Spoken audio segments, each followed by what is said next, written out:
Is large-scale warfare. Complete and total bedlam. Epic vehicular warfare. Fast-paced, exciting, and fun. Homefront multiplayer takes place during the occupation wars. This is the time when the Korean army was invading the U.S. and cyber attack. The remnants of the U.S. military are kind of off, still trying to hold on and fight off the Korean invasion as best they can. The battles really take place in various locations, from suburban cul-de-sacs to department stores to a highway interchange, so you get to experience a wider swath of America.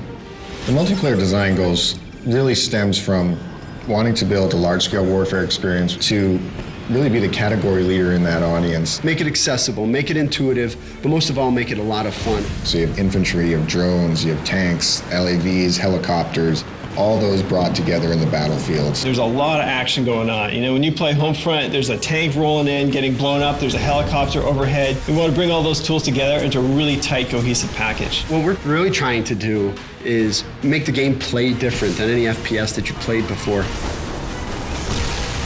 The whole idea behind vehicles and Homefront is you should get in and start having fun right away. This is not the kind of game where you need to spend 2 hours learning how to fly a helicopter. Battlepoints really gives us an in-game economy. So you're doing actions in the game, and every one of those actions is earning you points. So Battlepoints basically allows us to put a price on each vehicle, to put a price on every special weapon. Rather than just saying like, oh great, you captured that objective, here's some experience, we're saying, hey, you captured that objective, that's great, now here's a tank. You can buy everything from tanks, helicopters, to drones, to additional ammo for your RPG. The idea with Battlepoints is buy what you want when you want it. So if you're fighting a vehicle and you need a new rocket launcher, you can pick one up right on the fly. The near future setting for Homefront gives us the ability to bring in some near future technology like drones. What drones add to the game is a lot of new and interesting types of ways to fight your enemy and to fight them without putting yourself at risk. I may spawn in the game initially and deploy my recon drone, and I start marking different targets. Ground control, everyone races for these 3 objectives, and then when you capture an objective, you start gaining points. Now, when you gain enough points, it'll actually push the whole line over to the enemy section. You're not spread out amongst a vast area. You feel the infantry-style combat, that intense battle for the objective points, as well as have the epic vehicular warfare reigning in.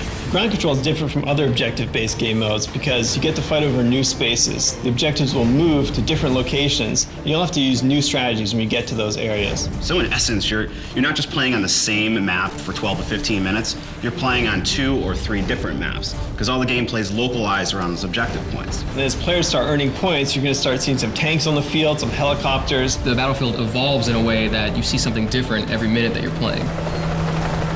Homefront is doing dedicated servers. In console games, you can get up to 32 players. In PC, obviously, it's even more important to have dedicated servers. After Homefront ships, I'm probably gonna kick back by playing Homefront and destroying noobs online. It's interesting, as a developer, you have pretty much like one day where you know a lot more than everyone else at the game. After that one day, you're getting your ass kicked like everyone else.